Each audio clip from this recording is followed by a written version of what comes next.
sind der Geburtstag von dem Buch. Oder besser gesagt vom Inhalt von dem Buch. Besser gesagt, das Erscheinen vom Inhalt in dem Buch auf dem Weltmarkt. Ich weiss nicht, ob ihr das wisst.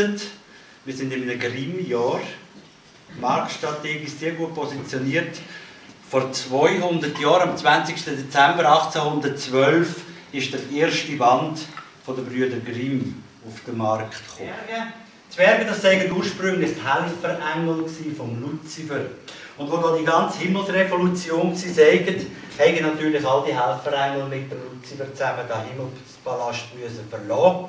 Und sie sagen so Tausende und Tausende von dem Himmel oben runtergeschneit. Aber eben sagen nicht alle bis in der Hölle unten angekommen, sondern ein paar von diesen Helferengeln sagen an den Schweizer Bergen und an den Tannenspitzen gehangen geblieben. Und aus denen sind dann die Herrgöttli und Zwerge geworden, wie uns Menschen auf der Welt. Ja, und da sind sie da gehockt, in Höhlen, in tropfenden Bäumen und möchten es verargen, das manchmal ein bisschen sauer und hässlich. Da die Hänschen, Öffeli, Kächeli, heiss.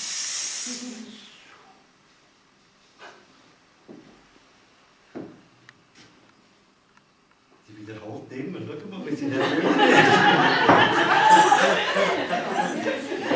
Ja, schon recht, schon recht. Der Jockeli hat sich den Namen auch gut gemerkt, weil er hat nämlich auch gesagt, wer zuletzt lacht, der lacht. Ich denke, du hast Lust zum Singen. Also, was du denkst, ich habe Lust zum Singen. Ja, vielleicht bist du ja nicht der Einzige. Das ist gut, können ja helfen. Wir haben auch Lust zum Singen. Wir können etwas Einfaches machen. Ein Zäuerli. Ein Geigenzäuerli. Und dort könnt ihr helfen, gerade heben. Einfach eine passende Töne und die ausheben dazu. Das könnt ihr gut. Ich höre es jetzt schon. Ich versuche ein bisschen zu helfen.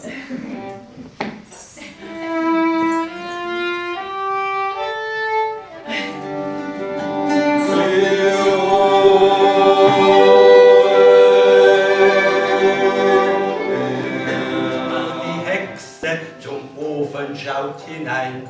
Da ward sie gestoßen von Hans und Gretelein.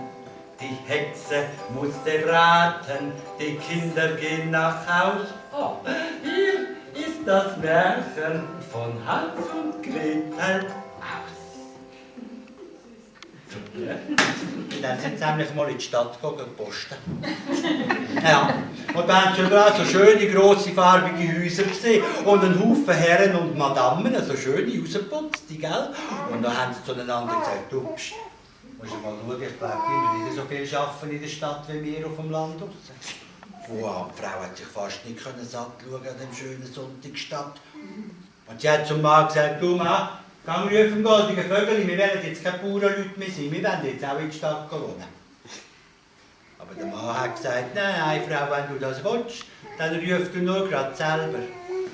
Also hat die Frau dreimal in die Hände gebatscht und hat gerufen, Goldvögel im Sonnenstrahl, Goldvögel im Sonnenstrahl.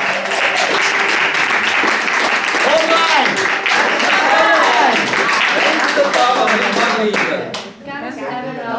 Aber ich will jetzt bleiben.